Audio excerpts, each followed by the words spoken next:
Thank you very much. Thank you. Thank you. Whew. Thank you very much.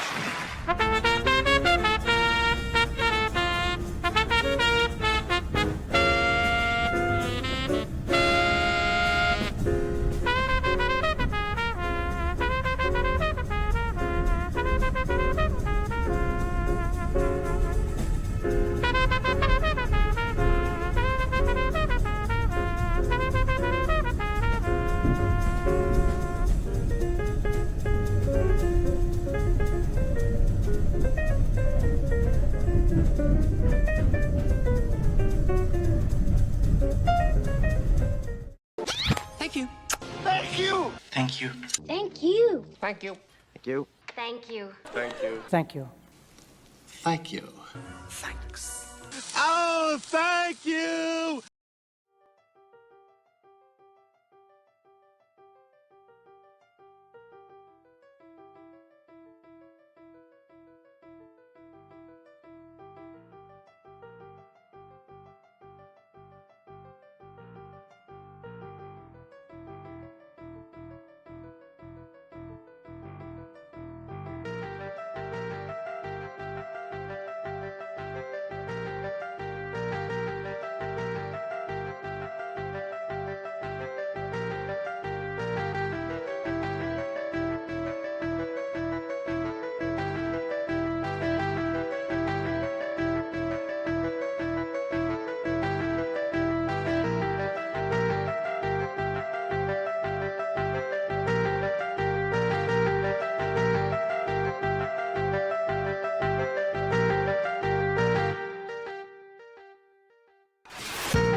So, a creature for my amusement. Prepare for battle. Well, it's nighttime, don't you know?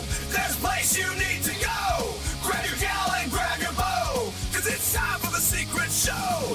If you're feeling sad and low, and you're running out of dough, make it quick, don't take it slow, and head for the secret show.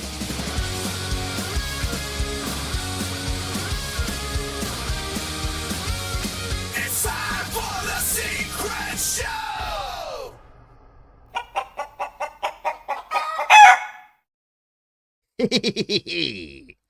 Greetings and salutations, my friends. Ooh, I'm a little hot there.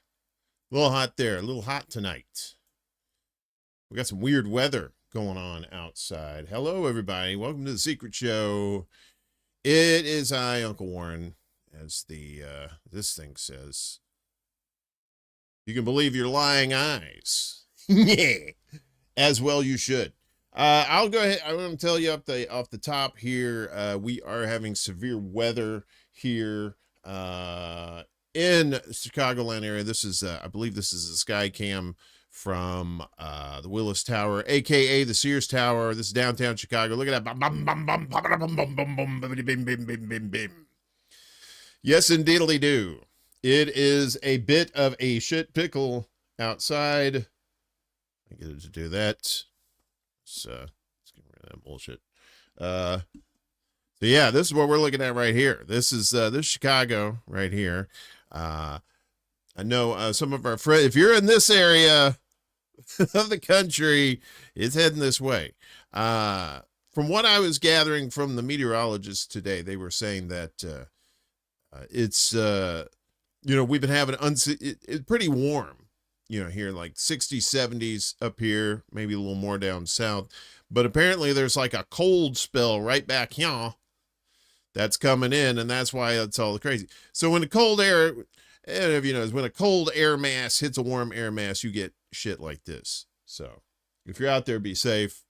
I know my buddy, Poppy, you're all up in it. And I want to thank you, Poppy. Poppy is our newest Patreon.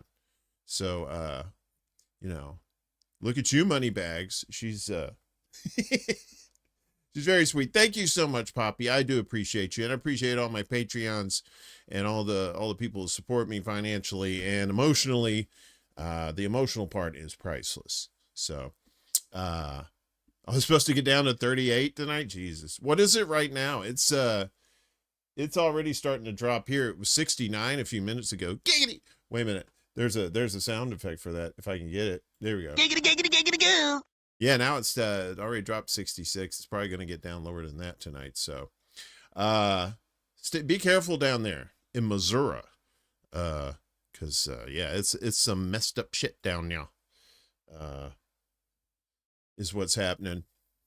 Yeah, I know it's 69. Giggity goo, giggity goo, goo, goo. What up, Game.Film? Good to see you. We'll be going to see Game.Film tomorrow in person. He's up here in Chicago. You picked a hell of a time to come up here, buddy. when the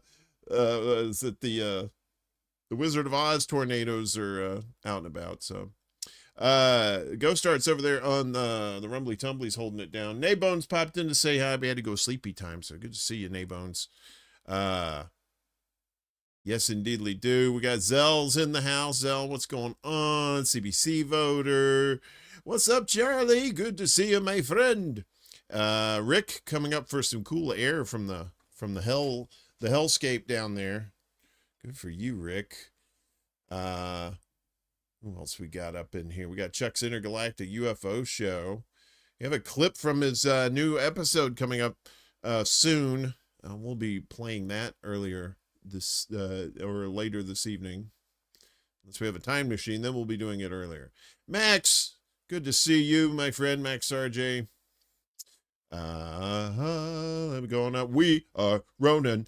Bum, bum, bum, bum, bum, bum, bum. Good to see you, my friend. Kate says she's going to be running late because she's having din with the hubs. So 78 degrees down to Tejas. Nice. Yeah, raining 3 hours straight. It is pretty cool. What's up, V? Good to see you. Hope you are doing exceptionally well. And Mystery, what's up, Mystery? Good to see all of y'all. Yeah. So if you're all up in these storms, you know, please be careful. All I heard all day was like if there's a tornado warning, you know, get to the middle of your abode somewhere away from windows, and yeah, don't go outside and try and film this shit. You know, it's no good. We want to keep you safe and sound, if that's at all possible. Yeah, so it is, like I said, like Poppy said, we're getting this, she might be losing her internet, I might be losing mine here. So if it craps out, I'll try, I'm going to try to use the old backup hotspot. I don't know if that'll work, but we'll give it the old college try, as they say in prison.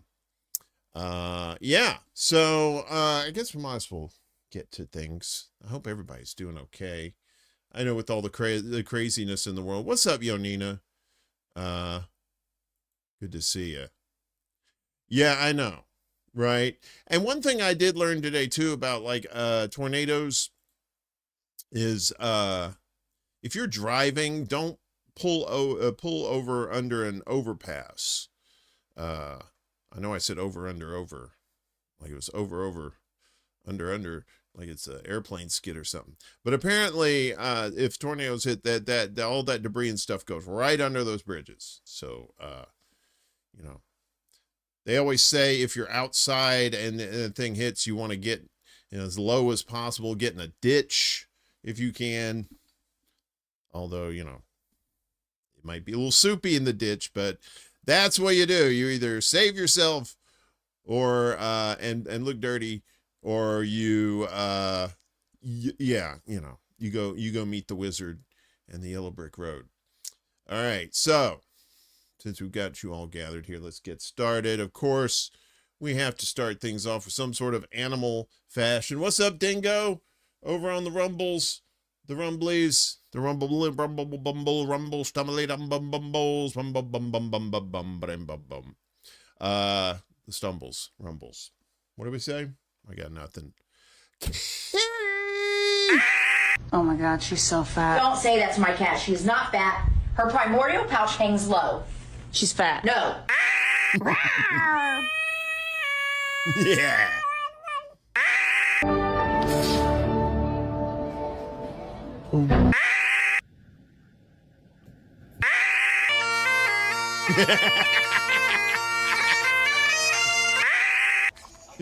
That's my favorite.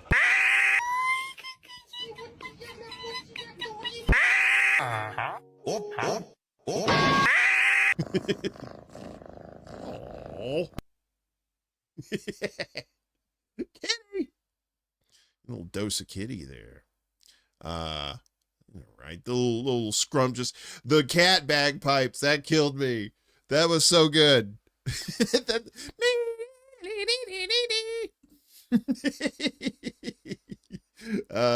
I know, don't they? Yeah, cats own us. You don't own cats. Cats own you. That's how that works. Yeah, I know, I love the kitties. Sweet baby kitty of mine. Oh, just look at that little face again. Oh, that's so cute. Whoop. Didn't want that. You ever see something so cute that you just start yelling at it? You're just like, oh, God damn, you're so fucking cute. Then your head blows up.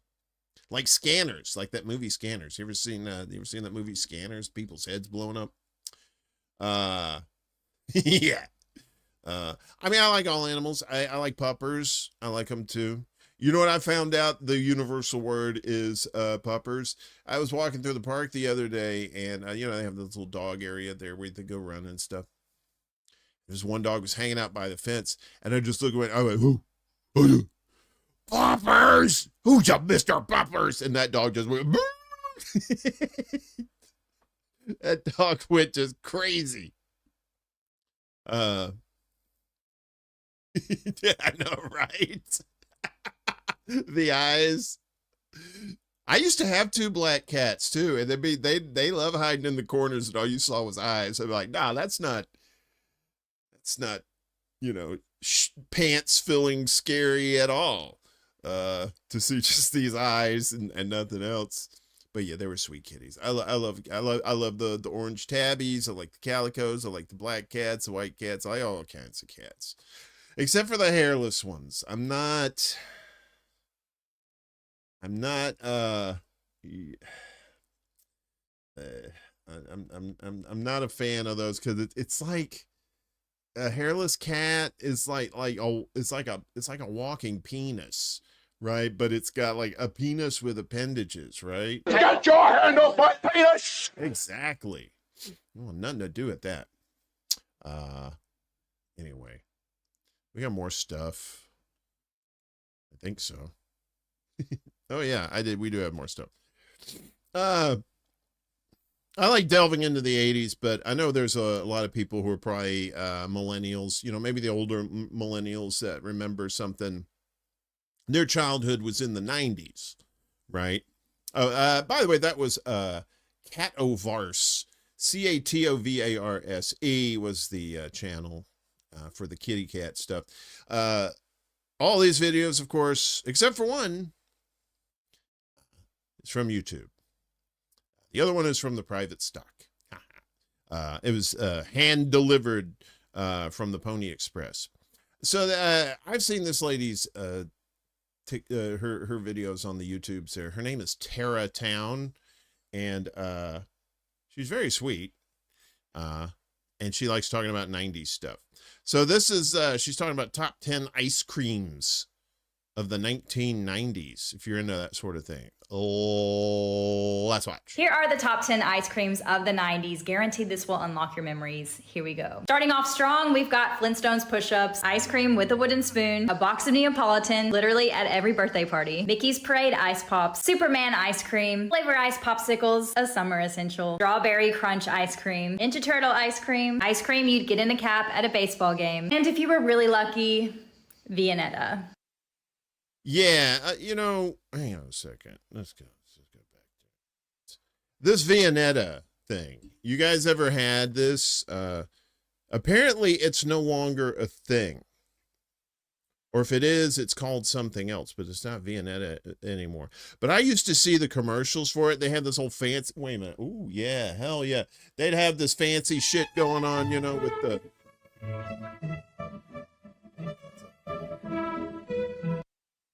Anyway, you get the gist. But yeah, it looked like this fancy ass ice cream shit. And but you know, we's poor. we had to get that hard ass government ice cream. It's like you needed a chisel, or you had to let it set out for an hour to let it, you know, this was before, you know, ice cream got a little softer and they started putting all the chemicals and stuff in there. You've never had the fancy ice cream, Yonina? Ice cream's not real. Well, there is ice cream, and then there's frozen dairy stuff. I told you about that last week with the drumsticks. Apparently, that's not ice cream. That's like some frozen something. Hairless pussies are expensive. Damn, out of context theater. I know you was talking about something else.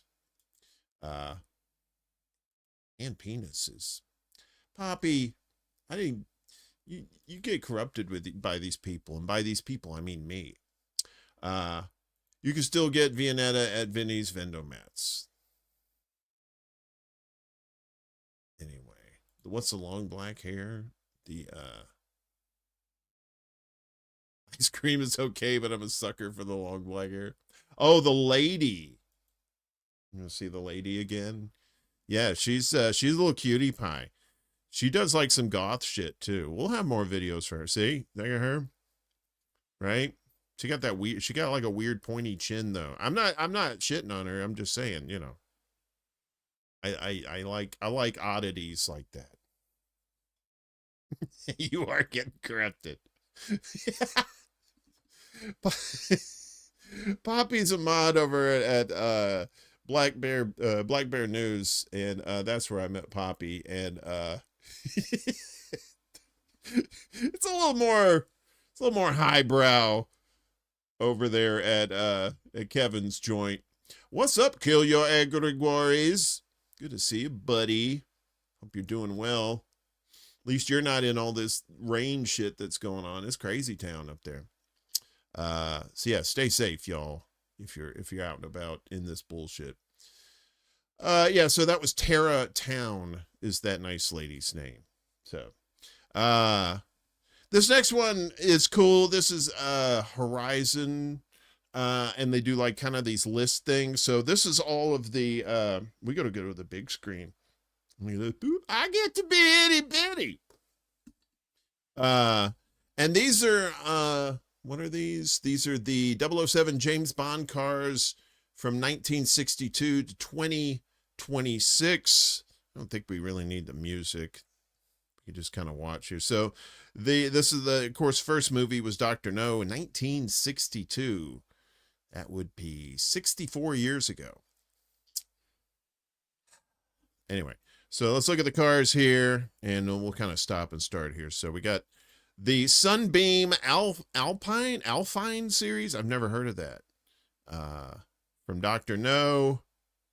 And then we get to Goldfinger in 1964 and Thunderball in 1965. And it looks like the same car. It's the Aston Martin DB5. It looks like it's got a little bit of a scoop on it there. Like it's a little bit of a muscle car. Little Brits doing it, getting a little muscly there. We move along here to George Lazenby. Of course, that was Sean Connery before. And George Lazenby, his only stint as 007 and his Aston Martin DB, a little bit more. That looks a little bit more muscular than the others there. Then you got the Ford Mustang Mach 1 for the Diamonds Are Forever. Oh, wait a minute. Was it on there?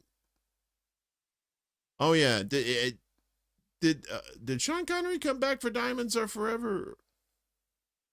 I'm confused. I thought George Lazenby was on the okay. Anyway, whatever. And he had the Ford Mustang doing a little American car there. And then the AMC Hornet. I thought, like, okay, what the hell is this for the Man with the Golden Gun from 1974? Look at that, man. That's some straight muscle. And, of course, the Lotus Esprit S1 from The Spy Who Loved Me. If you may remember, this is the underwater car, I believe. You know, it looks like all sleek and stuff like that. I don't know, kind of... I never really liked this car. It looked a little weird. Although I did like the fact that they had it underwater. I thought that was pretty cool. Then we get to Octopussy. Octopussy. The Alfa Romero GTV6, right? Which kind of, it looks like a hatchback, right? Then you get to A View to a Kill with the Renault 11 TXE. The French, that's a French car, Renault. Remember the Renault Le Car? I had a buddy who had a Renault Le Car, and he painted a checkerboard on the hood because it was a shitty car at that point. I was about to say that's the original Cybertruck, right? Kiwi! What's up, Kiwi? James Bond, best car was in The Spy Who Loved Me, 1977. You think so? All right, let's see. Where is it? Okay. You like that? That's the Homer mobile. That's the car Homer designed in The Simpsons. No, I'm just kidding. All right. I just want to say Octopussy again. 1983. View to a Kill, the Renault 11 TXE. Then we go back to the Aston Martin. I think we stick with the Aston Martin for the rest of the time, maybe. So the Living Daylights, 1987. I believe that was what's his name? Timothy Dalton. Was Timothy Dalton? He only did one James Bond movie too, right? Or did he do two? Orange cats are the biggest assholes of feline. Yeah, they are. They're very hyper. They're very hyper. Yet Dalton is underrated. Everybody forgets that Timothy Dalton was in Flash Gordon too. Yeah. I can't remember his character's name, but he was one of the good guys. So yeah, the Aston Martin V8 Vantage from the Living Daylights. Look, I got a little spoiler action down here. Golden Eye. So yeah, 2 cards. Wait a minute. Why does it say Golden Eye 1962? What's that?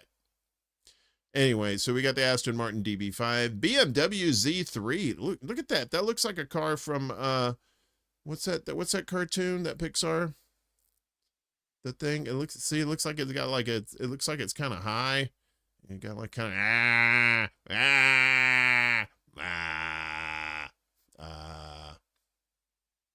of what's up, Sean? Good to see you, bud.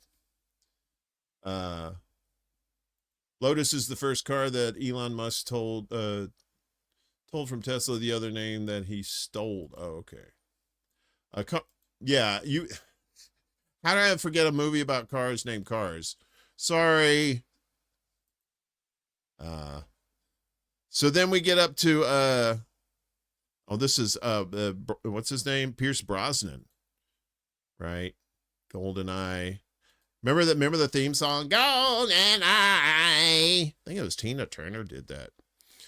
Tomorrow Never Dies, 1997, the BMW 750iL.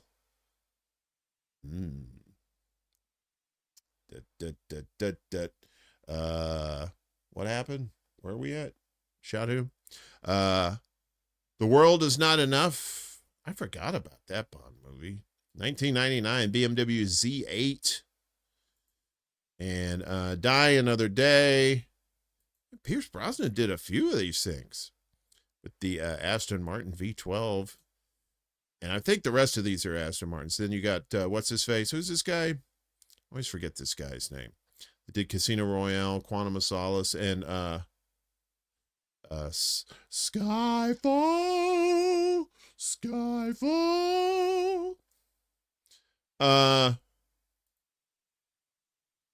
So you had the Aston Martin DB SV12. Then you had you had it again.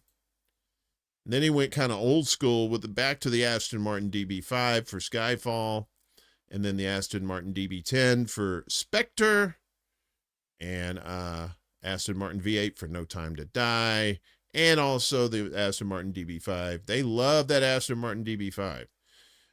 No Time to Die. Another, how many cars did he have in that movie? Aston Martin DB5 Super Leggera. And the First Light, that's a video game. The Aston Martin Valhalla Reveal. There you go. Wasting time with Bond cars the way nature intended. Yeah, so that's pretty cool. Right? Did you like the James Bond movies? I used to love. They came on when they came on free TV. I used to watch them too. He goes, what was it? Was it Goldfinger? Where the villain says no, when Sean Connery says, "Do you expect me to talk?" And then the guy says, "No, Mr. Bond, I expect you to die." And then they had that laser that almost cut his nuts. I used to love James Bond movies. I never read any of the books. But and I heard the video game GoldenEye was pretty kick-ass. Yeah, I know, right? Shaken, not stirred, money penny. Yeah. I never really got into the more recent James Bonds, but I mean they weren't bad. But who was the guy that did like Quantum of Solace? What was that guy's name? I can never remember his damn name. I don't want to look it up. My shit brain don't work for nothing. Yeah. Yeah. But I would say on par with the song, with the theme song, Golden Eye. Thank you. Daniel Craig. Not to be confused with Daniel Hugh Craig, who was in the TV show with what was his name? Never mind. I'll remember it later when I don't need that information, because that's usually how that shit works. Yeah, I think he was in a TV show with Brian Keith, and he had like this racing car. I gotta look it up. Nah, never mind. I don't have to look it up. Figure it out later. All right, let's get that. So that was from Horizon. We've got our first of our T-Bone and Solo videos. You know, we like to keep it 50-50, where the black friend shows the white friend something, the white friend shows the black friend something in the other videos. And Hardcastle and McCormick, that was the name of the show, with Daniel Hugh Craig and Brian Keith. And Brian Keith was a judge, and Daniel Hugh Craig was this ex-con, and in order to satisfy his parole, he had to help the judge fight crime. And they had like this, I don't know what it was. It wasn't a Lamborghini. Maybe it was a Maserati. I think it did 185 too. My Maserati does 185. Boom, boom, boom, boom. Anyway, it's time to get to T-Bone Solo. This one is taking my black friend to do white girl stuff. Let's watch. Welcome to taking my black friend to white people shit. Welcome to taking my white friend to do black people shit. Today I'm taking my black friend to white girl wine night. There you go, Solo. Margarita? Want some hen dog? You want some what? Oh no. Hey, lose your black card today. Okay.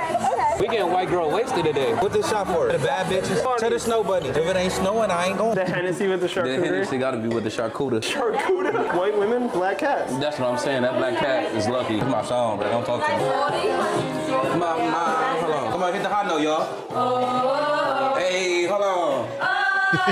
Oh. Just Thriller? She drinking that hen dog. Solo, are you having boy troubles right now? What you mean by that? My shit work. No matter of the signs of the ocean. That's 7 inches on a hen dog bottle. What the fuck? What's the right way to catcall a woman? Ski. This is a wonderful day to chill with your white friends, to drink real good. Oh no, there go the pants. Oh, you know you're having a good time when the pants fall off. Oh yeah. Oh, nice. Well, enjoy yourself. We'll be up here for probably another hour and a half. So if you want to come back, unless the rain blows us all away. Hopefully that didn't happen. So that's funny. He just they had the white chick drinks that he's pouring the Hennessy in there.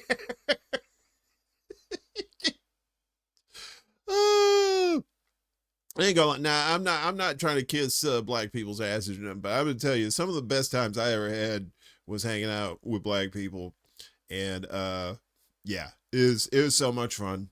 I love my people. I worked at this place back in early '90s. This place, J.C. Penney in Jackson, Mississippi. I was the only man in the catalog and credit department there.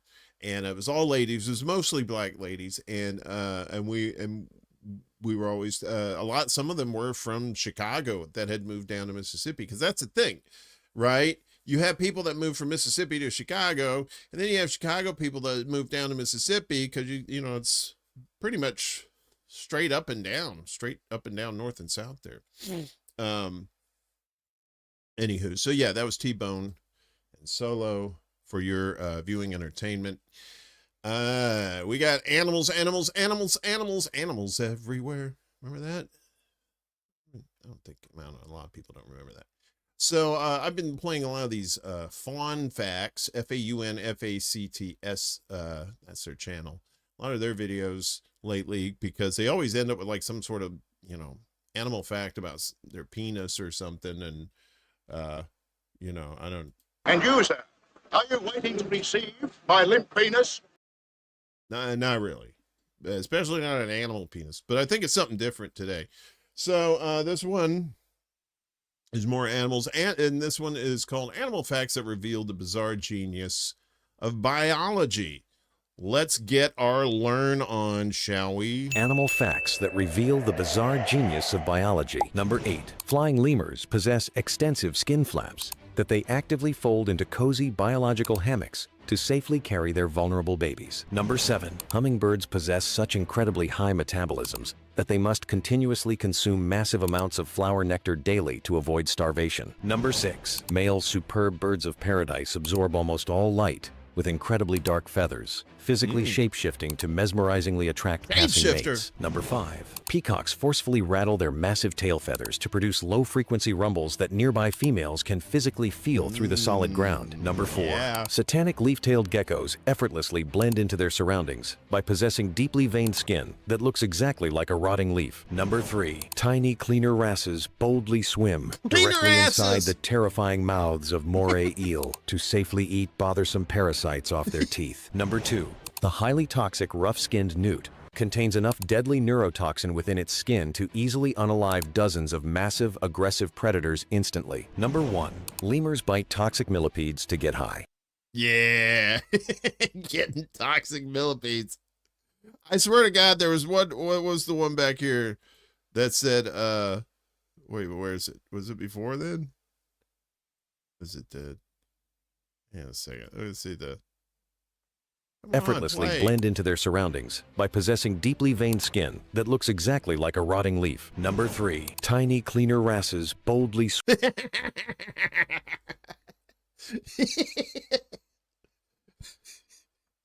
Well, somebody got the memo. It says cleaner wrasses, W-R-A-S-S-E-S, but when you say it fast, it sounds like cleaner asses. What's up, Lady P? What's going on? We're just talking about cleaner asses. What was the thing? Yeah, cleaner rasses. But, you know, if you take that WR out, it is cleaner asses. And as we say, make sure to wash your ass. For your sake and the sake of humanity. So yeah, that was fun facts. This is another channel I'd really gotten into, is the food dude. I like to call him. His actual name is Sean Grows, Grows, SHAWN is the first name. And this week he's talking about putting poisonous nuts in your mouth. Cleaner asses. One of the deadliest crops on earth is one of the safest things that you eat. The shell is actually kind of good for you. Peanuts can grow something called aflatoxins. It's one of the most toxic substances on this planet. It's a mold that causes liver cancer and it kills thousands of people every year. That's why peanut companies test every batch before it leaves any farm. The batches that pass get sent to places like the US and Europe, but the batches that fail stay behind and get sold back to the farmers who grew them. So farmers have to feed their families contaminated peanuts while the rest of the world eats the clean ones. So the same system that creates safety also creates poison, which is pretty insane. Yeah, that's pretty insane, putting poison nuts in your mouth. I'm just saying, ladies and certain gentlemen's, please don't do that. Don't put poison nuts in your mouth. Who the fuck said that? I said that. Anyway, that was Sean Grows, and he had some really good. It's a really good channel. He has some very interesting. I think he's a farmer, so and he has all this crazy information about like the origin of some of these fruits and vegetables too. It's wild. So. Poppy. That's right. You gotta wash your ass. Fred was right. I mean, Red Fred. No syphilis nuts for you. Add nuts. Grabbing something now. Giggity, giggity, giggity, go. Thank you, my friend. You are crazy. You are crazy like crazy person. Yes, I am 13 years old, trapped in the body of a 7,000-year-old man. I love Astro Alexandra. You know, she always tells us some fun facts. This one I actually knew, but she's kind of downplaying it because I think she don't want to scare the shit out of people. But longtime viewers of this show may have heard me talk about the asteroid Apophis, which is Apophis, as some people say, that is supposed to come by Earth in 3 years. So, but she's going to tell us about it, about this particular rock, the falling sky rocks. Please, please. Let's watch. You say a lot of space events are once in a lifetime, but this one really is. Exactly 3 years from yesterday, an asteroid 370 meters across, traveling 7.5 kilometers per second, is going to pass closer to Earth than some of our satellites. Just for reference, if an object that size traveling that fast hit Earth, it would cause destruction for hundreds of kilometers, and the energy it released would be equivalent to hundreds of nuclear weapons. Thankfully, it's not going to hit, but it will get very close. On Friday the 13th of April, 2029, the asteroid Apophis will have the closest flyby of an object its size in hundreds or thousands of years at only 31,000 kilometers from Earth. That will take it closer than many satellites and only a tenth of the distance to the moon. That's so close that if you're in the right spot on Earth, you'll be able to see it. Even though it's not going to hit, it is going to keep orbiting the sun in a very similar orbit to us. So it is going to have more close approaches in 2036, 2051, 2066, and 2068, but none of them as close as the one in 3 years. We don't really have great calculations after that. Check in again in 2068.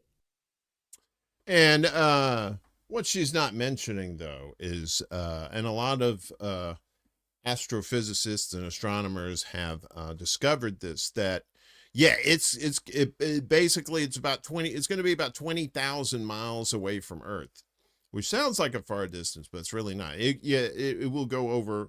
It will go under a lot of the satellites, as she said. But Yeah, no, Friday the 13th. Yeah, it's called the Voorhees asteroid. But what they fail to mention is this gravitational keyhole. And I've talked to my buddy Robert Moore. He's a physicist up at the University of North Dakota, and he was telling me about this too, that when Apophis passes Earth, there's a small gravitational window that it could possibly hit. It's a small chance that it could hit it, but there's still a chance it could hit it. And what it means is, if it hits this gravitational keyhole that they call it, it like say this is the path that Apophis is going on. If it hits that keyhole, it could alter it slightly, just enough to where in 7 years after 2029, when it comes around again in 2036, booyah. So when we get to 2029, God willing, and the creek don't rise, we actually make it there. We don't blow ourselves up. We'll see what happens. Because I think once it passes Earth, they'll be able to track it, adjust the trajectory to see where it's going.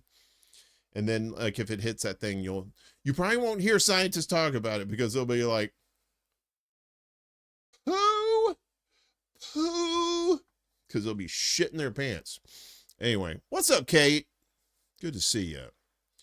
I know you've been here for a minute, but that's okay. Yeah, so Apophis, I pray for falling sky rocks, and I don't think they can get here too soon. Speaking of science, you guys love the periodic table? I know you do. Please curb your enthusiasm for just a second. There's this cool, Matty McTech is the channel here. We've had him on before, and he has these cool websites, and this one is about the periodic table. Let's see what he has to say. Powerful websites you should know, part 394. Do you know if you go to this website? Oops. That is ZPeriod.app. You'll find this fully interactive periodic table. You can click on an element like aluminium. It shows you 3D animation of that element along with all the information you need to know about it. You can filter the table by other categories like boiling point, play with tools like this virtual lab, and generate your own worksheets with answer keys. Easy. I like the virtual lab. I would put all the elements in and see what would happen. You're a proud alarmist. Yeah. Elementary, my dear Watson. Yes. Yeah. So yeah, it's that's pretty fun. That's pretty cool. If you're into that sort of thing, if you like to geek out with the chemicals and stuff. We got more animal stuff for this one from Morbid Facts, actually. Morbid doesn't do he doesn't do just morbid shit. He talks about some cool shit too, some sciencey stuffs too. So this one is scientists have captured something incredible on camera. It has something to do with rats. Let's watch. Scientists in Germany have captured something incredible on camera for the first time ever. They recorded wild rats snatching bats straight out of the air in total darkness, an unbelievable hunting behavior no one had documented before. Since rats have poor eyesight, they rely on their highly sensitive whiskers to detect subtle changes in air pressure and movement, even the faint air currents from a bat's wings. Researchers believe this eerie adaptation is what allows them to hunt in complete darkness, and the finding may also help explain why bat-borne illnesses like coronaviruses are spilling over into rodent populations. Deep in the Guyanese rainforest, Kyatur Falls is nearly 4 times taller than Niagara. Its remote location means few people ever get to see it, and the surrounding cliffs host rare species found nowhere else on Earth. Beautiful, That ain't looks it? cool. NASA's New Horizons spacecraft captured this amazing footage of Pluto during its flyby in 2015, revealing frozen plains, towering ice mountains, and an unexpectedly active surface. The footage offered the first close-up look at Pluto in human history, and completely changed our understanding of the distant dwarf planet. That's crazy. I never thought I'd see anything like up close pictures of Pluto, especially once we stopped going to the moon back in the 70s, right? When we stopped going to the moon, I was like, well, what are we doing? And it seemed like we stopped doing sciencey stuff. Lurley, if I drop 4 gators in here, am I welcome? You don't have to. You're welcome just being who you are. Yeah, we don't do that gator shit in here, so it's fine. Yeah, I know, rats hunting bats on Pluto. Which reminds me of the George Carlin rat shit, bat shit, dirty old twat, 69 assholes tied in a knot. Hooray, lizard shit, fuck. That's a real thing. The salad was born from a shortage of supplies, forcing Cardini to mix available ingredients tableside. The original recipe featured romaine lettuce, garlic oil, croutons, Parmesan, eggs, and Worcester. And the tears of children for extra dash of spice. So yeah, that was Morbid Facts there. What's going on? So, yeah. What's our next one? What's our next item up for bids? I didn't have him on last week, I don't think. I don't think I've had him on for a couple weeks, but I got Tim from Kicking Harold back with some more music trivia for you. This is behind the 80s hit album, and I think it has something to do with Stevie Nicks, but does it? Does it really? Let's watch. Stevie Nicks probably has no idea that her personal issues in the 80s helped one of the most classic hair metal albums of the era get made. Back in 1986, a young band was signed and ready to record their debut album. But they had a big problem.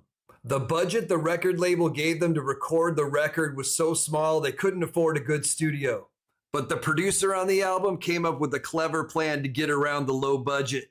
A recording studio in Hollywood had Stevie Nicks booked in, but she wasn't showing up a lot of the days because of her hobby. So the producer made a deal with the engineer at the studio behind the owner's back and told him, whenever Stevie doesn't show up, we'll come in and we'll pay you cash. They recorded and mixed the entire album in 12 days for $23,000. Poison's debut album came out in May of 1986, and Stevie Nicks went into rehab in October.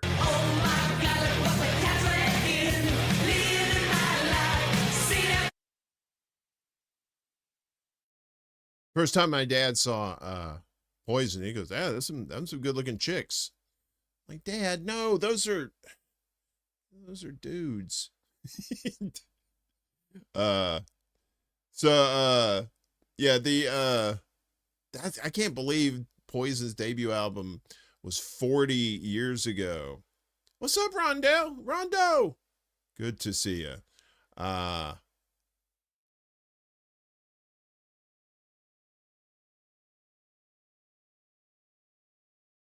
You can hang out if you want. We're just chilling out. No big deal. Just playing stupid videos. So yeah, 40 years ago. 86 was 40 years ago.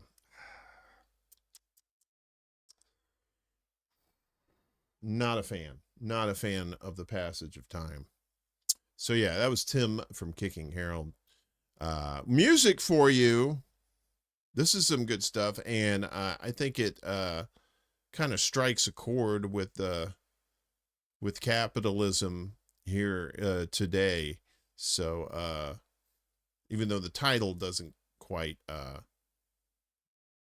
do that, so but it is. I must warn you, it is. I think it is. It's AI music. I think maybe we'll see. So this is Booker Sharp and Vampires Wear Suits. Let's listen.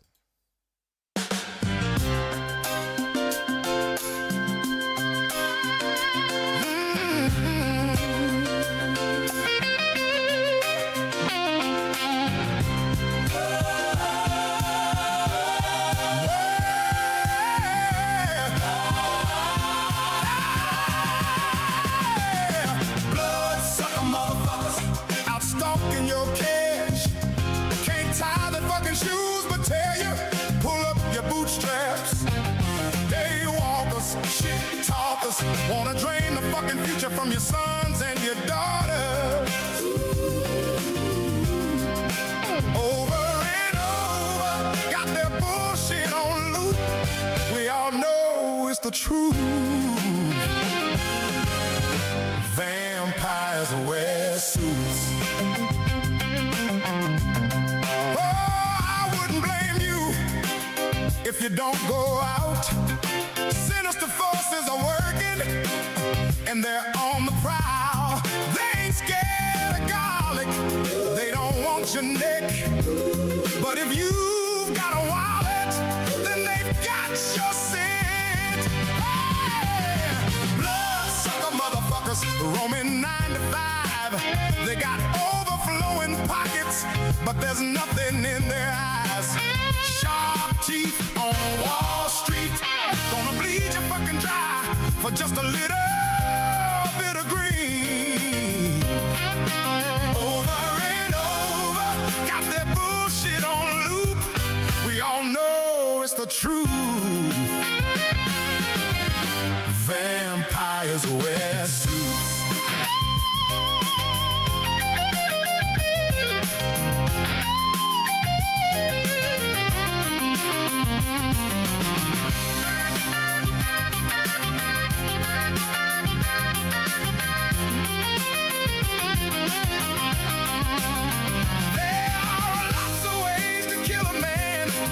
His very soul, but apparently it ain't a crime if you do it slow.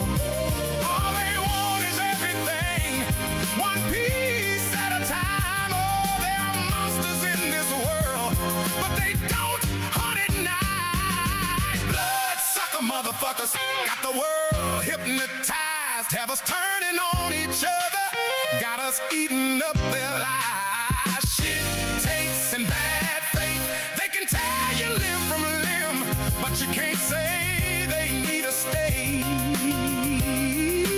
Over and over, got their bullshit on loop. We all know it's the truth. Vampires wear suits. of your life should be there to monetize.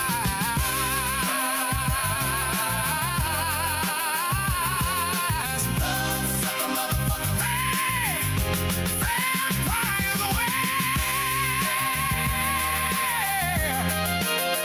vampires wear suits.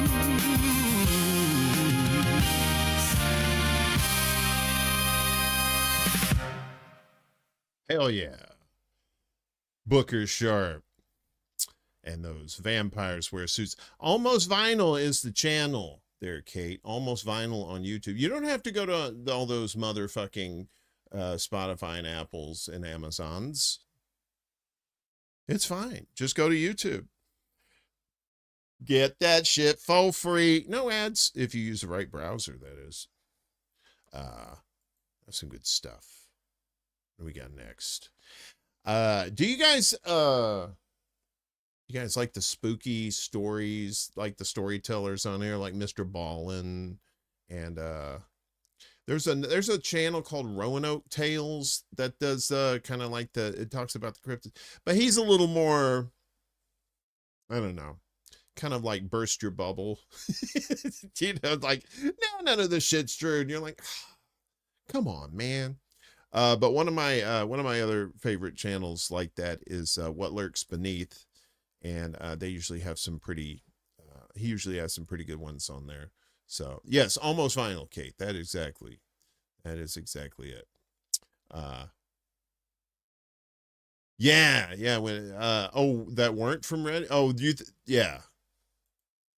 I don't know if those stories are true, like a lot of those stories are true or not, but the way they tell the stories, though, at least it's at the very least it's good good campfire tales, right? You know, spooky stories to tell around the campfire. This is one about a Scottish lighthouse. This is from What Lurks Beneath. Bloodsucker motherfuckers roaming 9 You can't do that. Where the fuck do you come from? You stupid motherfucker. All right. Anyway, technical difficulties. Do I have one? Yes.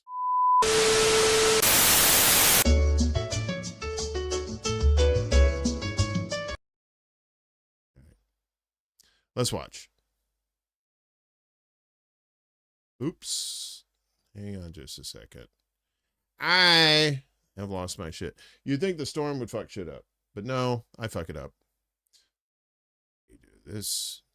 And let me do this. Let's watch. 3 men vanished without a trace from this lighthouse. In 1900, 3 men were working at one of the most remote lighthouses in Scotland, the Flannan Isles Lighthouse. On December 15th, a passing ship noticed something strange. The lighthouse wasn't working during a major storm. When a relief crew finally made it to the lighthouse 10 days later, what they found made no sense. The entrance gate was closed and locked, but inside, all 3 beds were unmade. The clock in the restroom had stopped, but even stranger was their lamps were all cleaned and refilled, but the 3 lighthouse keepers were gone. There was no sign of a struggle, no bodies, nothing. They had just completely disappeared. In fact, the only clue was what they didn't find. No flag on the flagstaff and no provision boxes where they should have been. And to this day, no one knows what happened to these 3 men. Perhaps they were swept away by a massive wave and others think they left to start a new life, but the most unsettling part of this entire story is that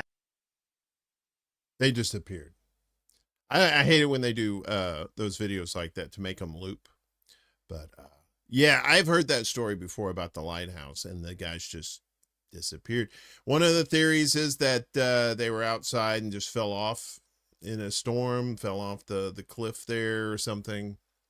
Are you talking about Mr. Ballin? He's too big now. He started with proper mysterious mysteries police couldn't solve or did, and then turned to some guy said this happened. Shrimp cocktail. I don't even know what that means. Nessie got him. Yeah. Rondo, what did you give me? What is this? What are you doing here? I want to see what this is real quick. Please entertain yourselves for the moment. Witch in the kitchen? Okay. Good. Interesting. Okay. So yeah, that was What Lurks Beneath. That's his channel. Yeah, some of these are like have been debunked, but they still do them anyway.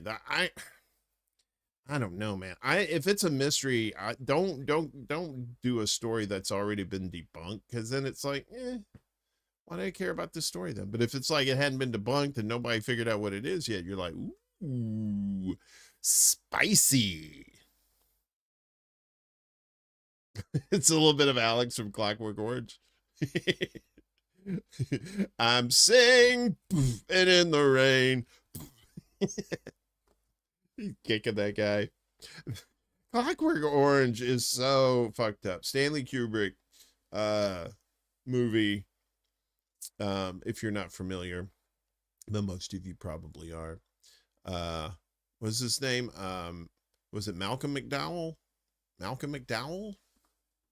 Yeah, I think that's who that was. That was in that. Debunking is just CIA propaganda. I see what you're saying. Right. There's that, like, those critics that like these professional debunkers. I hate those people. They're awful. They're the worst thing that's ever happened to entertainment. I swear to God. So this next one is from Colorful Eyes. That's their channel. It's Japan's 1803 alien incident. What was in the box? Oh, what's in the box? What's in the box?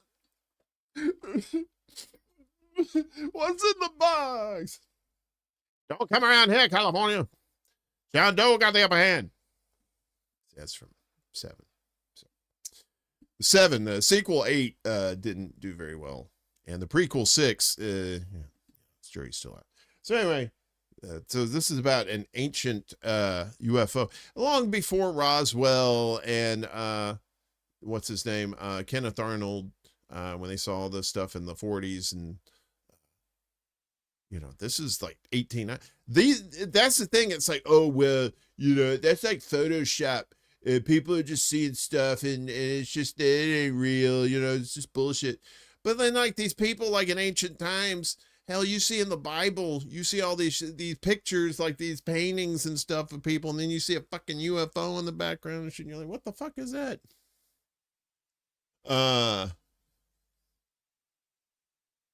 Yes, debunkers should stay in their bunkers.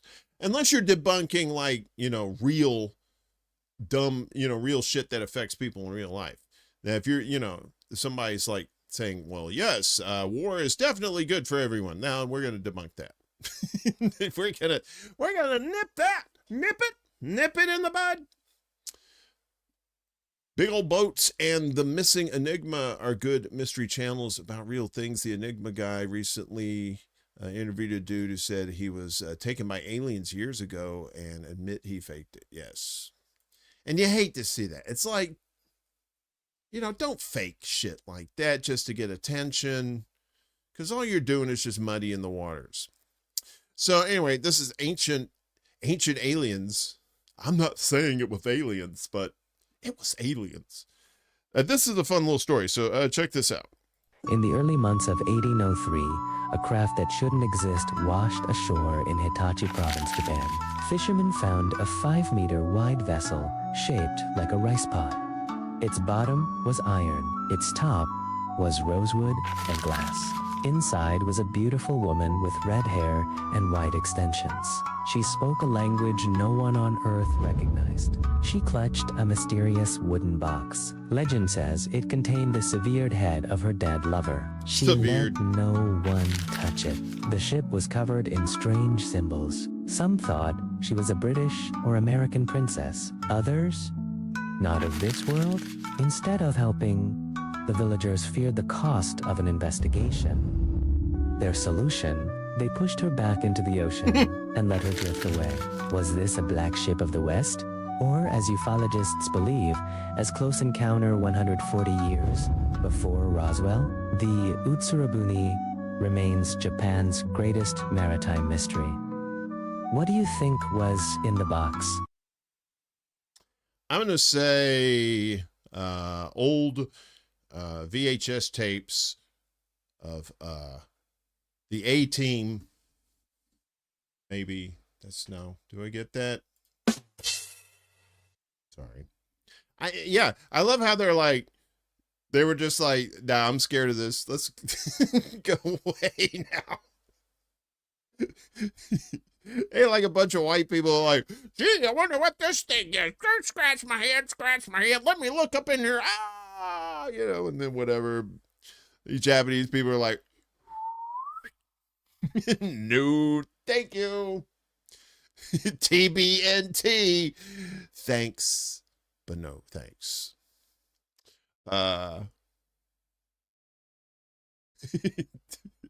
Aliens or demons, JD Vance. Well, I think Chuck might have something to say about that.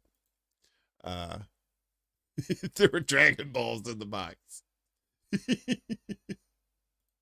If that's the greatest that's their greatest. I think that's what Japan's greatest maritime mystery is. Probably not the greatest, but still, I mean, you know, you find a crazy thing that looks like a UFO and some chick that don't speak the language, and yeah, you know, sounds like a night in Tijuana. Wait, what? Who said that?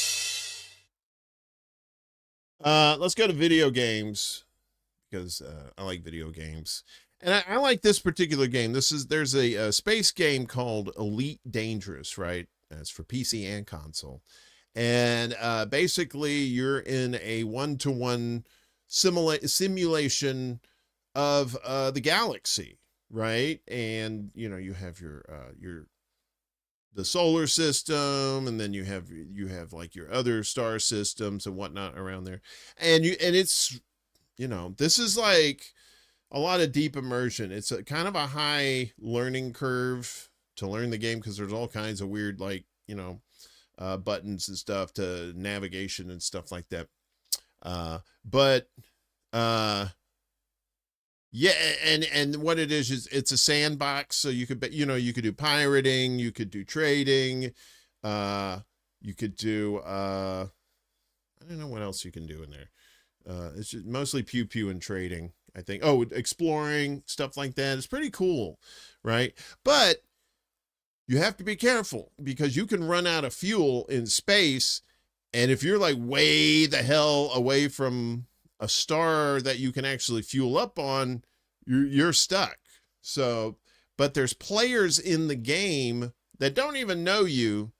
All you got to do is put out the bat signal, basically, and they'll come help. They're called the fuel rats in Elite Dangerous. They'll tell you about it here. When players become the rescue system, Elite Dangerous is a space game where running out of fuel doesn't kill you immediately. Instead, your ship goes dark and systems shut down. You're left drifting in space with no way to get home. There's no in-game system to save you. Pilots only have two options: self-destruct and lose everything they were carrying, or sit there and wait until the oxygen runs out. The game takes place in a realistic 1-to-1 scale of the Milky Way galaxy, which means it's surprisingly easy for players to underestimate how much fuel they'll need while exploring. In 2015, a player named Surly Badger realized this and created a forum thread offering to fly out to stranded pilots and refuel their ships. The community quickly embraced the idea, and the Fuel Rats were officially established, a completely player-run rescue service. If a player gets stuck out in space, they can visit the Fuel Rats website and enter their location, fuel status, and remaining life support. A volunteer rat will record the distress call, prepare their ship, and begin the expedition. Sometimes the rescue takes minutes, sometimes hours, and in severe cases, days or weeks. The rescuer arrives, transfers fuel, and leaves. No payment required, no credit expected. One of the most extreme cases involved a player known as Commander Diluvian. Diluvian had become stranded deep in space, far beyond the reach of most players. They were out of fuel and facing the loss of weeks of exploration data. Instead of giving up, he asked for help. Fuel Rats coordinated a rescue across thousands of light years, carefully plotting a route. They had to use a relay system to transfer fuel, otherwise nobody would have enough to make the return trip. After hundreds of hours of travel, they finally reached Diluvian and brought them home. Over the years, Fuel Rats have carried out tens of thousands of rescues, and they're still operating to this day, refusing to leave another pilot stranded in the dark. That's pretty cool. I mean, that is something you don't really see in any video games or online video games in particular like that. But yeah, it's a whole ass community over there too, right? What's up, Willie? Thanks for the 10 spot, brother. I predict Donald Trump will say something stupid really soon, and he dumped Marjorie Taylor Greene for Larry Loomer. Oh, he's talking about Laura Loomer. Yeah, he calls her Larry. Thank you, Willie. I appreciate that. That's very cool. No, but it's very similar to Eve Online. It's very similar. But yeah, it's like Eve Online has this whole ass community and stuff, but Eve Online has been around for a long time. Close to 20 years now, I think, right? Yeah. It is really good. If you're into like space games like that, it can be very immersive, right? The planets themselves you land on, you kind of get tired of the planets because they, there's not a lot of like, there's no trees and stuff like that. It's a lot of airless planets and stuff like that. But there's some that have like these crevices that you could just fly down and it's just dark down below and it's all creepy and stuff. And you can get in one of these little rover things and go around the planet, out of your ship and stuff. It's really cool. What?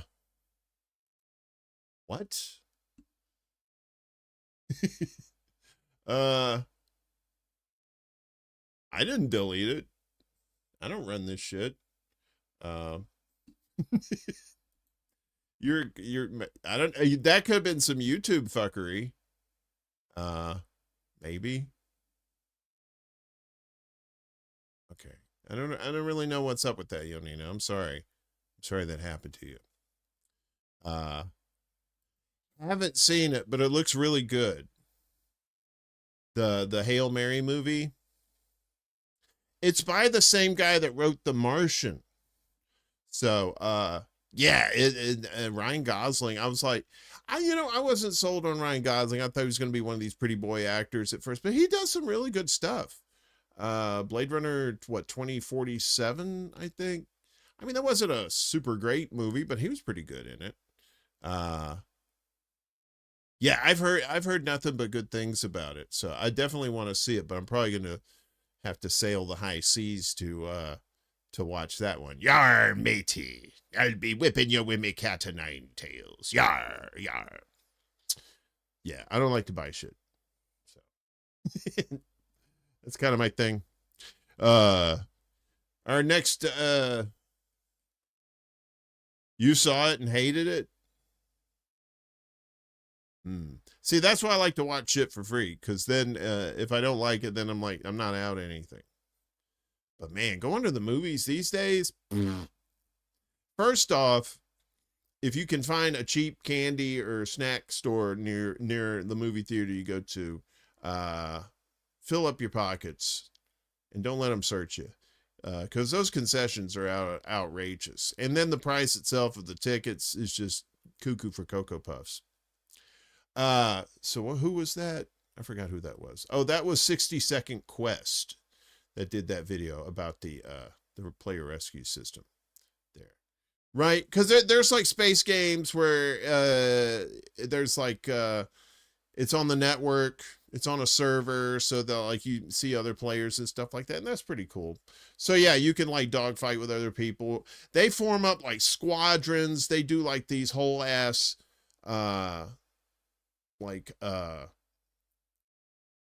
exploration expeditions and stuff, going out to the edge of the galaxy and stuff. Is pretty cool. What happened? All right, who's next? Oh, one of my future ex-wives, Aki Dearest, beautiful Japanese lady here. She's really cool though. She's the one that does the Japan's Most American or Japan's Most English, I think, where it's like they translate from Japanese to English and put them on shirts, and they looks kind of silly. But this one, she's talking about, what is she talking about? Are you afraid to come to Japan? There's an exhibit there about fear. Let's watch. This video is not for the weak or for anybody that has any of the following phobias. Please be warned, but I subjected myself to visit Tokyo's new Fear exhibition. It's a museum that displays all the different types of phobias. What was that? Anyway, so different types of phobias such as the fear of pointy and sharp objects, the fear of needles and injections, hydrophobia, the fear of water, pediophobia, the fear of dolls and mannequins. I'm not really sure what this phobia is, but I probably have it. Trichopathophobia, which is the fear of whatever the hell this is. This book owned by somebody that had the phobia of forgetting things. Straight up FOMO, the ultimate Gen Z phobia. The fear of making this kind of noise with your fork. Garaskophobia, the fear of aging. This one is the fear of germs. This platform showing the fear of mirrors. This one is the fear of nostalgia. And that one phobia with the holes. If you'd also like to face your fears, you can come to this exhibition in Shibuya, and you can find this poster next to this thing. It's a hot sauce machine. It says hot sauce. And there's this guy giving the thumbs up. Fear. Lainey, I guess I owe you an apology. I guess I thought hydrophobia was rabies. Like I thought that's what they called rabies. And aquaphobia was the fear of water, but I don't know. She's cute. I'm not going to argue with her. She'll come over here from Japan and beat me to death. Poppy, Poppy, Poppy. He sees you from the void, Poppy. Phobia is a fear of phobias. It's a fear of fear. It's a phobia fear. So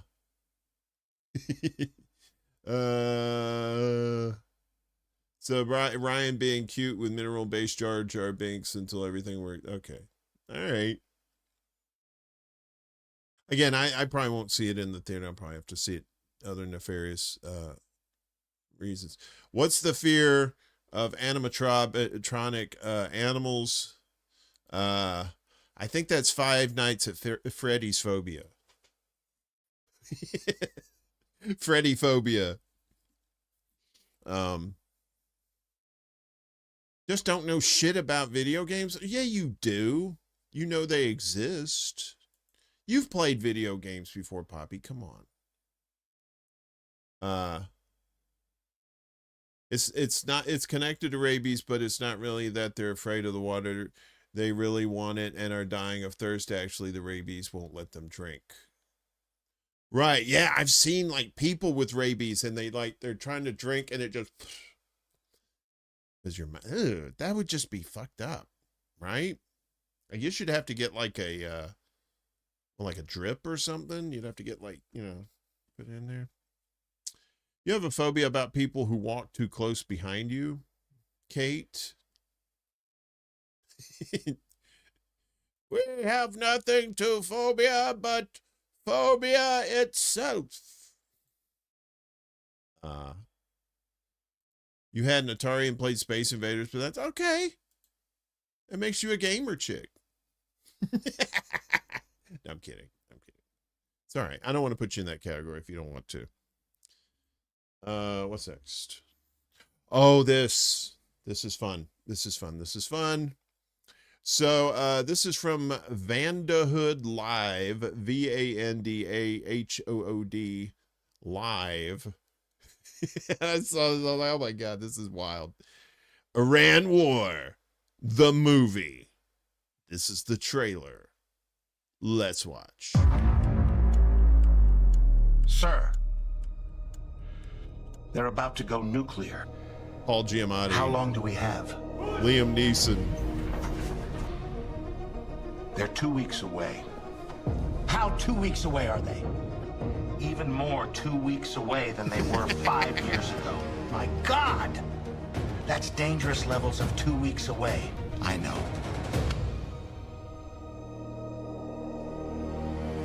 Son, if anything happens to me, continue my work. Ian We're only McKellen. 2 weeks away.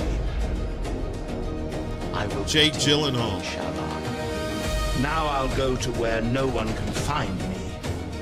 My office on the 3rd floor, right by that really big window. Big window. Sir, if we attack, they will close the Strait of Hormuz. Henry Golding. They don't have the balls to close the Strait of Hormuz. They just closed the Strait of Hormuz. And oil is now over $100 a barrel. Rob Lowe is Pete Hexet. Zach Galifianakis, JD Vance. And I want to be president one day.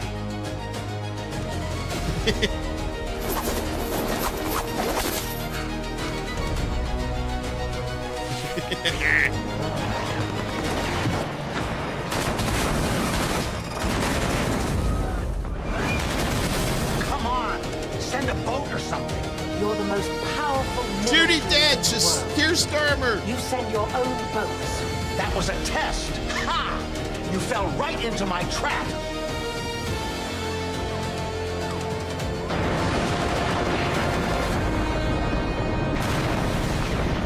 Sometimes the best reason for war is no reason at all.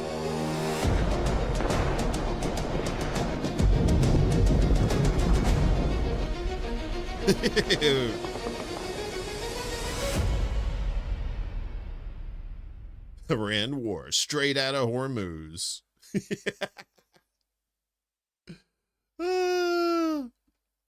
Yeah, I know. I rarely do like the AI stuff on here anymore. But I saw that and I was like, oh yeah.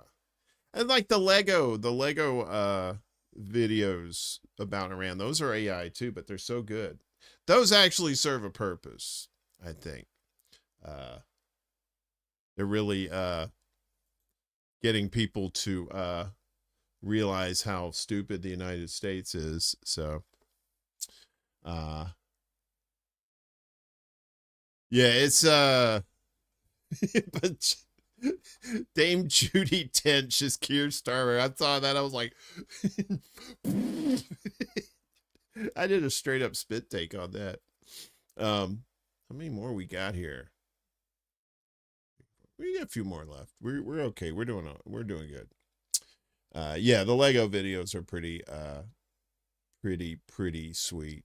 They're pretty funny. I don't know if you're a Star Trek fan or not, but I'm a big one. Like original series, Next Generation, DS9, even Voyager. I liked Enterprise too. I think they cut that series too short, but on the Next Generation, they had that boy Wesley Crusher, and he was kind of an annoying kid when he was a little kid on there.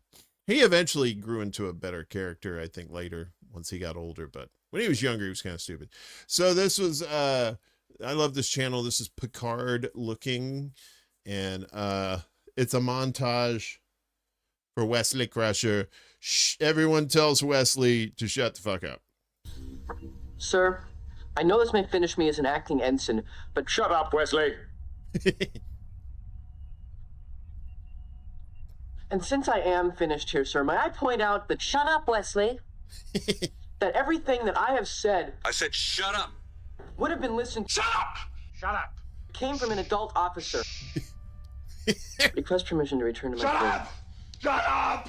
Shut up! Captain, recommend that you do not.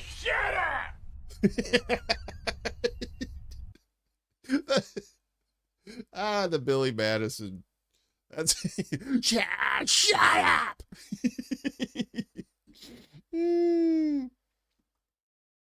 Yeah, it was starting to get good, and then they canceled it. Stupid UPN or whoever the fuck did that. Get your ass to Mars. remember what was that thing that was the Kawato, that thing that came out of his chest? This is what he is. Quaid, open your mind, Quaid. Total Recall was pretty good. I'm really not a super Arnold Schwarzenegger fan. I mean, I like some of his stuff, but I like Total Recall because it had Ronnie Cox in it. It was one of my favorite actors in there. So good stuff. We got more. Oh, This is a special treat for you. So, our buddy Chuck the Alien has a new episode coming out fairly soon. He's almost done with it, I believe. This is from his channel, Chuck UFO Show on the YouTubes. So if you could give him a like and a subscribe, Chuck UFO Show, all one word, on your local YouTubes. Chuck, if you're still here, if you want to put your link in the chat, that would be cool. But this is a little clip from his upcoming episode. So let's take a watch. Thank you for visiting the dark side of the moon. We hope you had a marvelous time. If retained knowledge of this visit is unauthorized, please stand by for a brief and mostly harmless short-term memory adjustment. Switching back to Galactic Citizens Wyoming. Green cheese. Breaker.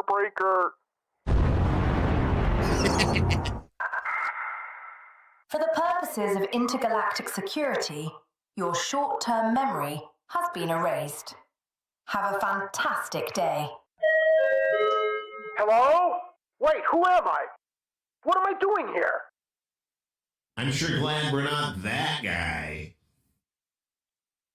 Yeah, I'm sure glad we're not that guy too, because he seemed like he was in a bit of trouble.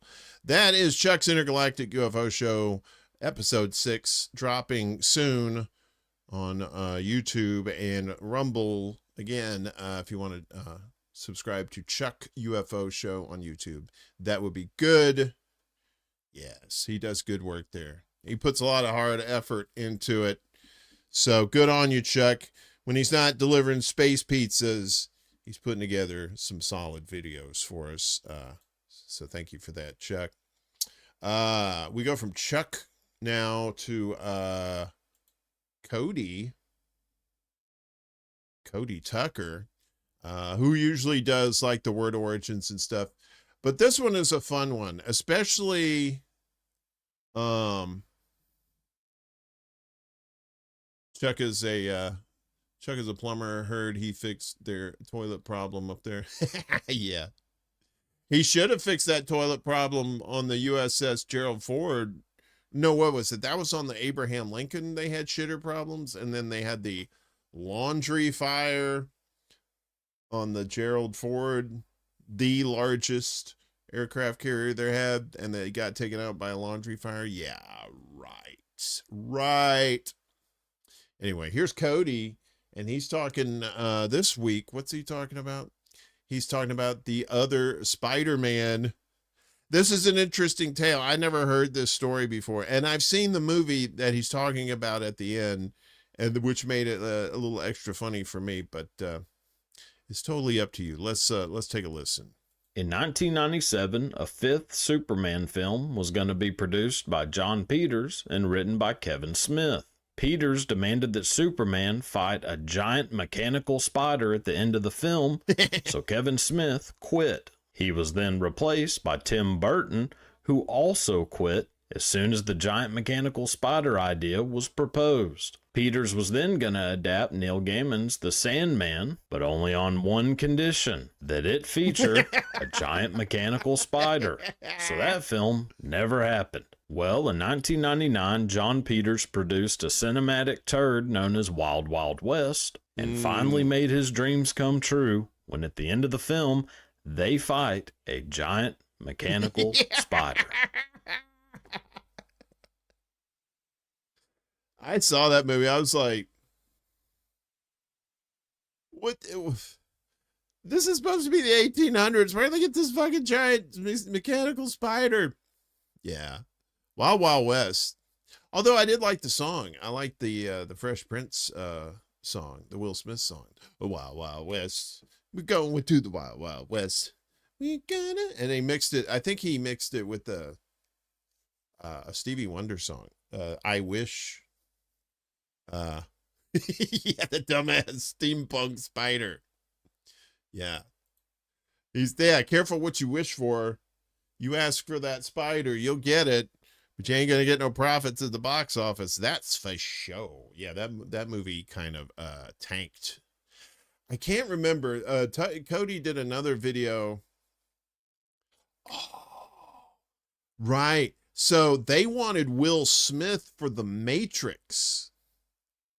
They wanted Will Smith before they got Keanu Reeves for The Matrix, I think. I don't think they wanted him as Neo. I think well, they did want him as, I think they want him as Neo and but not Orpheus.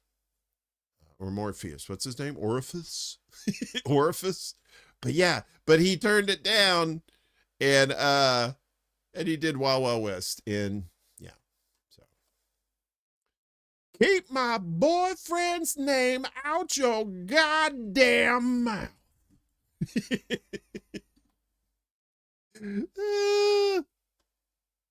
Yeah, it's funny how that shit works. Like some people just like they pass up a role and then it goes to somebody else and then it ends up being like a legendary movie and they're like, you know, doing Sharknado or some shit. So we do part 2 of My Black Friend, My White Friend from T-Bone and Solo. This time my black friend took me to get my hair done. Or as we say down south, get your hair did.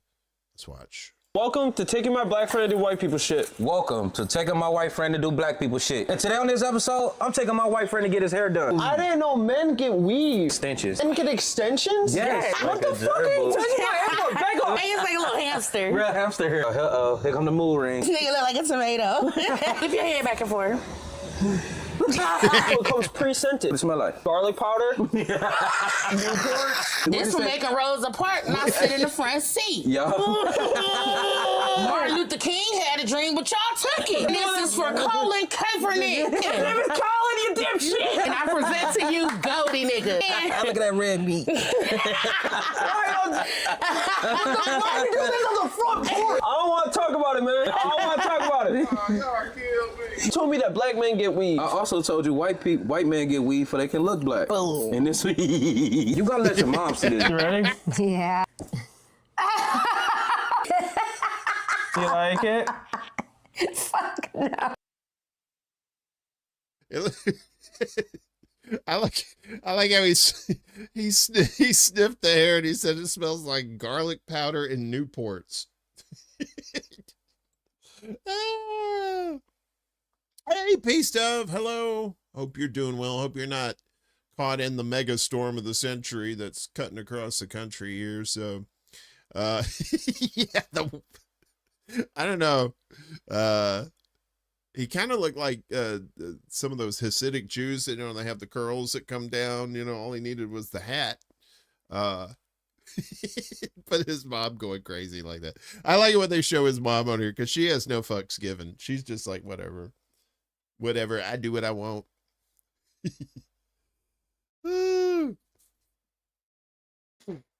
Oh my goodness. All right. So yeah, that was T-Bone and Solo. The next one we're going back to Because We Feud this week with our friends at Because We Are podcast. Very funny folks. Of course, Because We Feud is a version of Family Feud, only it's about black people. And it's fun stuff. I highly recommend you check out their channel. They do all kinds of stuff on there. They do like interviews and stuff like that on there too. It's really good. So this week, they asked 50 black people about one-hit wonders. One-hit wonders by black artists in particular. So let's take a listen. We asked 50 black people. Name the best black one-hit wonders. XD. Return of the Mac. That's the answer. Return of the Mac is the number one answer on the board. I like that song. We're gonna play. Yeah, okay, Blue Cantrell, Hit 'em Up Style. Ooh. Hit 'em Up Style is going to be on there. Fucking way. I'm gonna go with Afro Man because I got high. Afro Man had more hits, man. Come on, Cold 45, 2 zigzags. Whoa, whoa. Not going to be out there. Eddie Murphy, Party All the Time. Wow. Party all the time. Not gonna be out How there. old are you niggas? You're not consistent. Milli Vanilli, Blame It on the Rain. Nigga, they didn't have Not up there. 3 strikes. You got a chance here, T. You know, we're the blackest show about nothing because we uplift, our community. You know what I mean? Look, we allow folks to stand on our shoulders. Well, get up on them shoulders, bro. Yeah, I think I got a good one. Sunshine Anderson, Heard It All Before. That's a good one. I hate that song. Sunshine Anderson.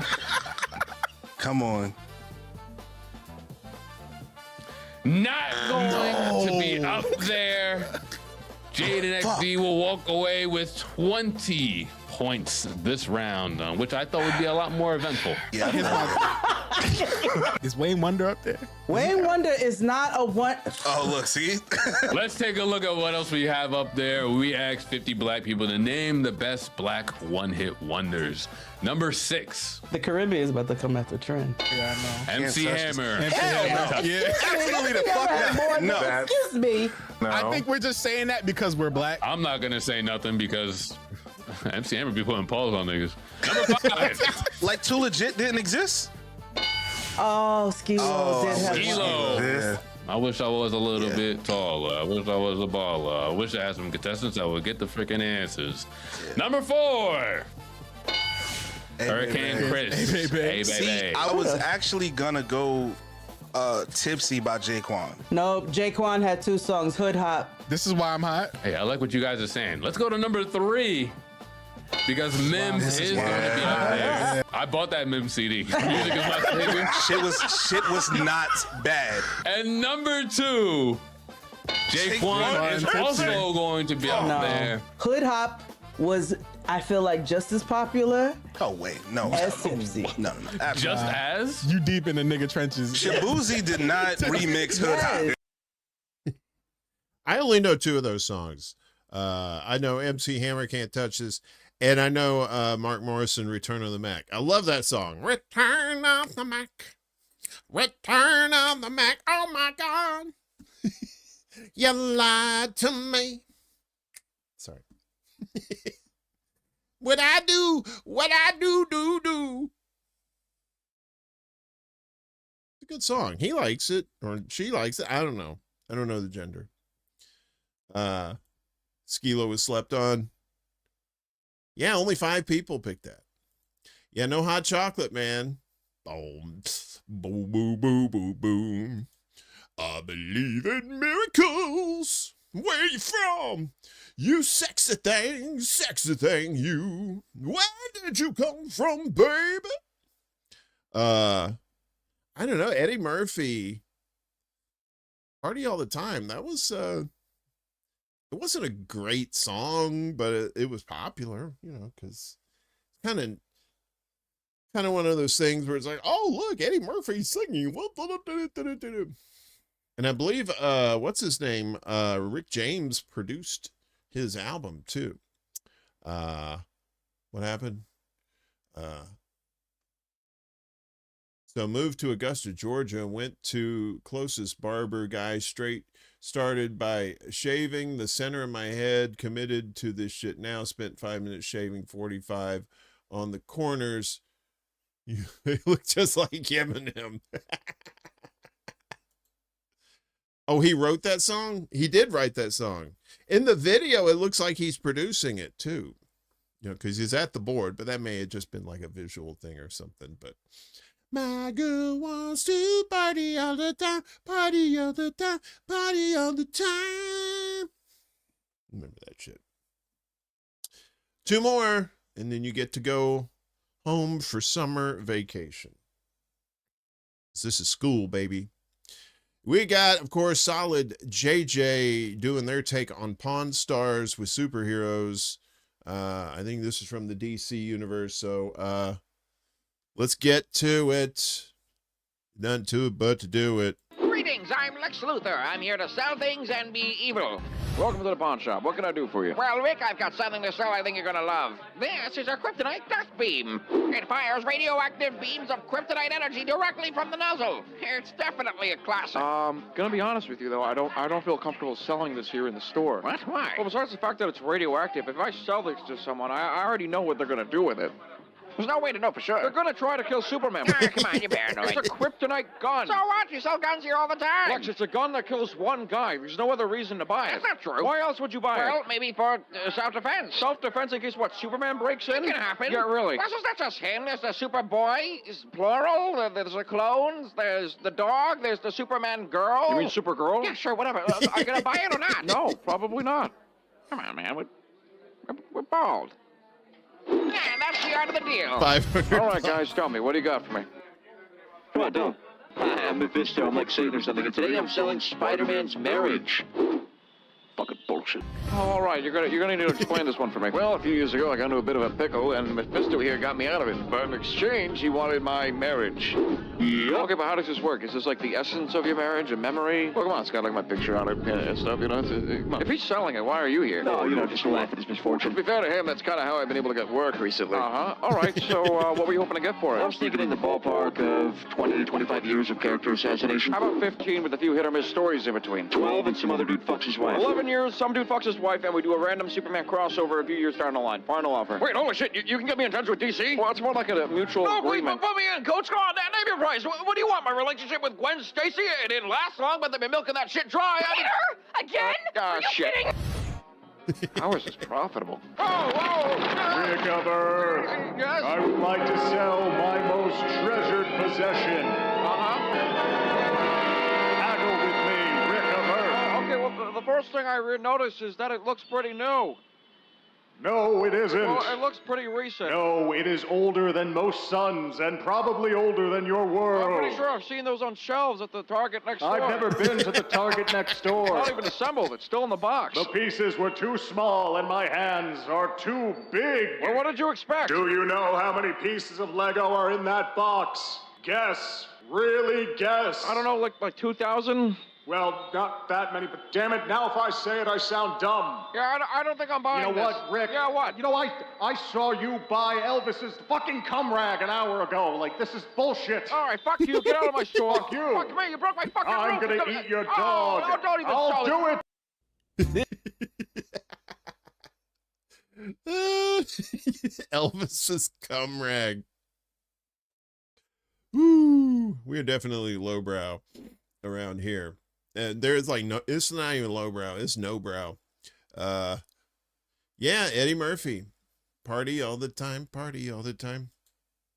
You know, Don Johnson from Miami Vice, he had an album too, and his song was Heartbeat. It was not good. It was not good at all. Unless you're Don Johnson, then that was the greatest thing ever. Exactly. Go lowbrow or no brow. Highbrow is for the fancies. You know what's up. Wait, what? What are we doing here? Go. Yeah, Don Johnson.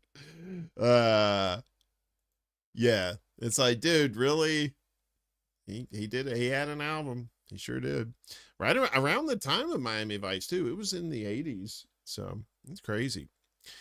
This is the last song, people. Last video, and I think it's apropos of the world we live in today.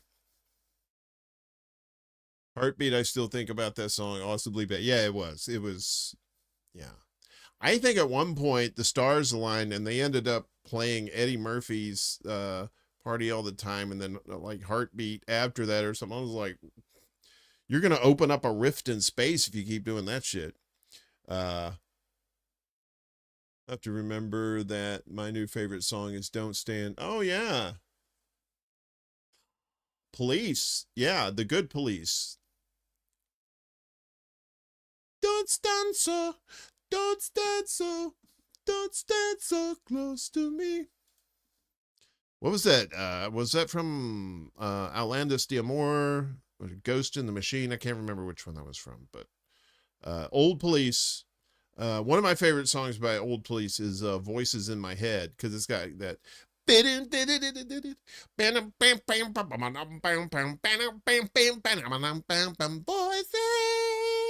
inside my head. Very haunting, cool song. Especially that guitar part, that anyway, we got the Lost. It's a song, it's from band Vinyl, and of course it's Fuck My Ass. Don't really know what to say after that.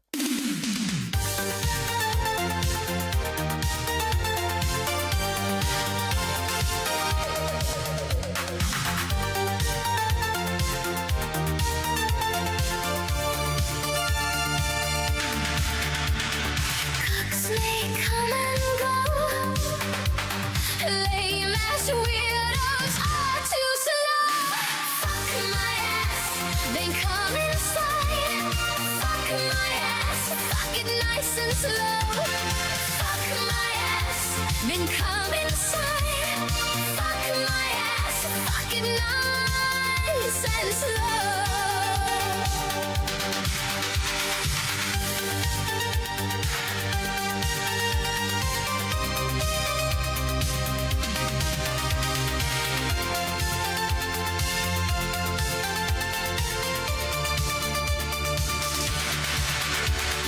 Boring dudes, I live.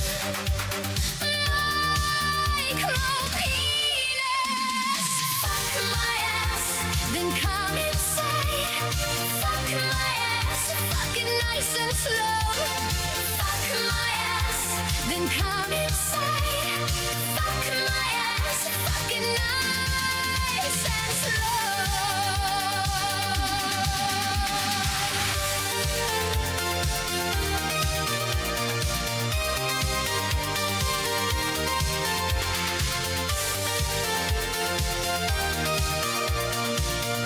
See what happens, Larry? Fuck a stranger in the ass! Fuck my ass, then come inside. Fuck my ass, fucking nice and slow. Fuck my ass, then come inside. Fuck my ass, fucking nice and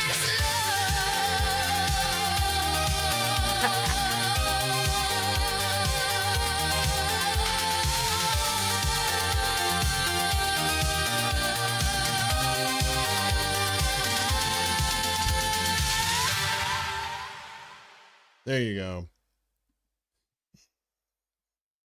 Fuck my ass. We did this, You see what happens, Larry, when you fuck a stranger in the ass? You see what happens, Larry. Yeah, that was not ABBA, that was a-butt. Or ASBA. The Poo Tankers. That's what they called me in college. Wait, what? What happened? I'm just your kind of asshole.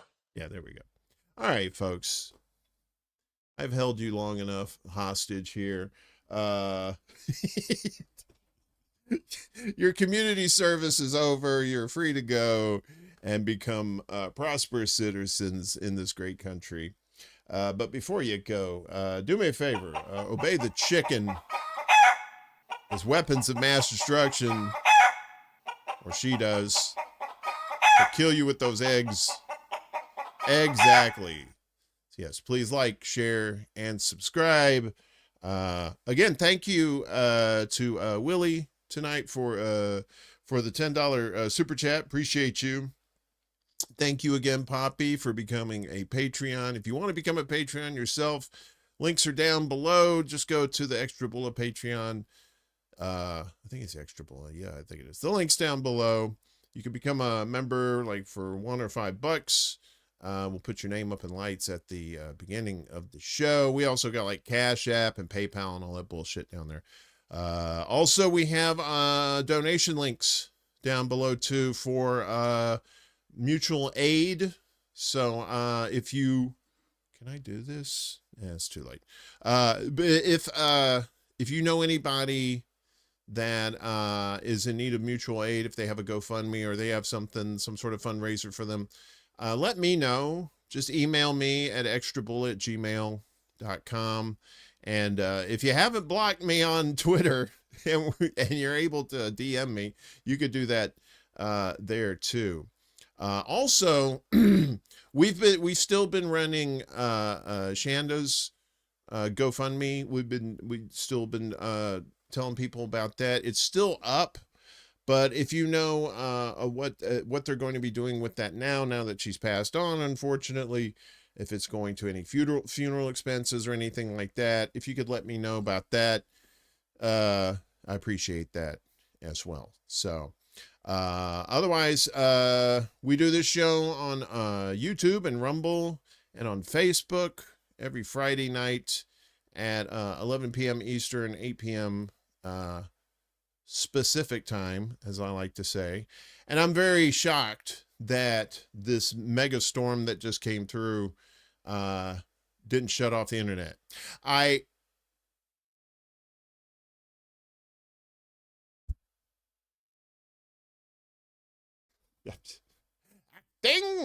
Acting, master thespian. Anyway, thanks again, everybody. Thanks for hanging out live here tonight. If you're watching this in the future, thanks for watching. Appreciate you. Probably we'll see you Wednesday morning with Miss Lainey P for the Undercurrent at noon Eastern, 9 a.m. Pacific time on YouTube, Rumble, Facebook, and also on Substack, and sometimes Y. You know, like AEIO, even sometimes Y. And then, of course, for Morning Extra on Friday mornings at 11 a.m. Eastern, 8 a.m. Pacific time. Of course, back here next week, as always. So thanks, everybody. Appreciate you. Love you. Be good to each other. Stay out of the cults. Use your critical thinking skills. Stay frosty. Things are just getting interesting and not in a good way in the world.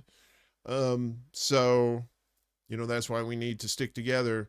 We, the people, are the only ones that can change things. We have to remind our normie friends of that too, that, you know, being in these political cults, you're just feeding the machine.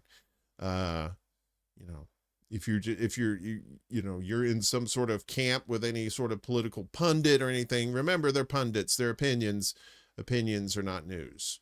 They're not, you know, that sort of thing. And me, unless like I like to watch The Cradle. I tell people this, I watch The Cradle most afternoons when I can, and because they have people there. They have people in Lebanon, they have people in that area who report on those things. And, you know, that's the thing. You always got to be very, just, you don't have to be suspicious or paranoid, but be skeptical and of any news source that you use. So other than that, I'm going to get out of here. It's bedtime for me. It's midnight here in Chicagoland. Take care of yourselves. Love you. We'll see you when I see you. Peace. There can be only one. Yeah!